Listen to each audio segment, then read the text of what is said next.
அதாவது இங்க பேசியவர்கள் எல்லாருமே ஒரு விஷயத்த சொல்றாங்க, இந்த சந்திப்பு eventually it goes to alliance அப்படின்றது தான். ஈவன் திரு அக்னீஸ்வரன் கூட வந்தா நாங்க அதுல இருக்கக்கூடிய சாதகங்களை தான் நாங்க பார்ப்போன்ற அளவுக்கு தான் அவரும் பேசுறாரு.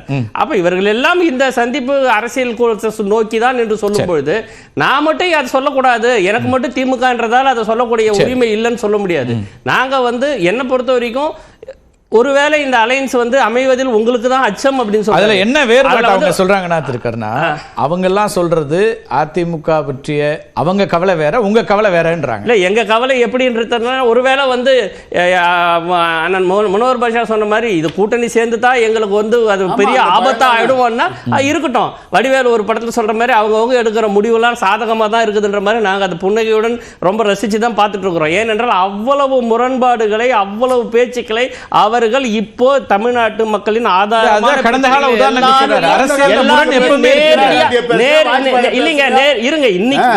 இன்னைக்கு நேரடியாக தமிழ்நாட்டில் இந்த 65 ஆண்டுகள்ல இந்த அரசியல் தமிழ்நாட்டில் ஹிந்தி சொல்லி கொடுத்து ஆகணும், மூன்றாவது மொழி தேவைன்னு சொல்லக்கூடிய ஒரு கட்சி கூட இல்லை. இந்த 65 ஆண்டுகள் முதன்முறையாக பாஜக கட்சி வந்திருக்கு,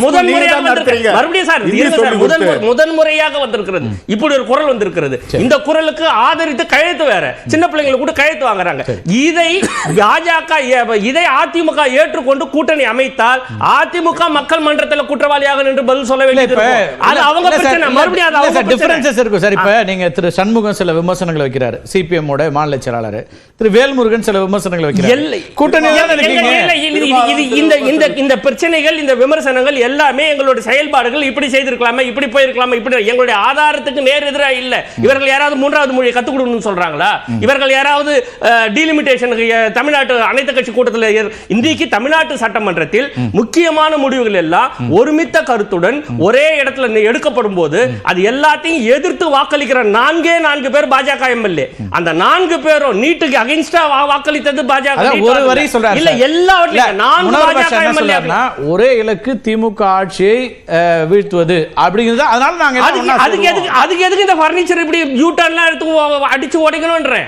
முந்தா நாள் வெள்ளிக்கிழமை அன்னைக்கு காலையில ஜெயக்குமார் அவர்கள் ஜெயக்குமார் வெள்ளிக்கிழமை அன்னைக்கு காலையில பிரஸ் மீட்ல சொல்றாரு, பிஜேபி தமிழ்நாட்டில் திமுகவின் பி டீம்ங்கிறார். திமுகவின் பி டீம் இன்னைக்கு போய் பார்க்கறாங்க அவங்க. அதாவது இந்த அரசியலுக்காக என்ன வேணாலும் பேசிட்டு கடைசியில அந்த அதிகாரத்தை பகிரம் வரும்போது, தேர்தல் வரும்போது எந்த அழுத்தமோ ஒரே வார்த்தை தேர்தல் அரசியல்ல வெற்றி தான் ஒரே அதிரி வராங்க. இப்பவும் சொல்றேன், இந்த சந்திப்பு முடிந்தவுடன் இது அரசியல் கூட்டணின்னு வராது. இப்பவும் அதை ப்ரொலாங் பண்ணுவாங்க, எவ்வளவு தூரம் இருக்க முடியுமோ இருப்பாங்க.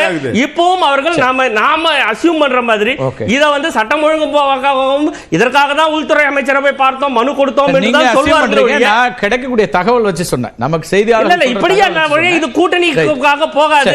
திராவிட முன்னேற்ற கழக கூட்டணி எந்த கூட்டணி எதிரில் யார் எப்படி இருந்தாலும் எதிர்கொள்ளக்கூடிய வலிமையுடன் இருக்கிறது. எங்கள் தலைவர் அதை எதிர்கொள்வார்.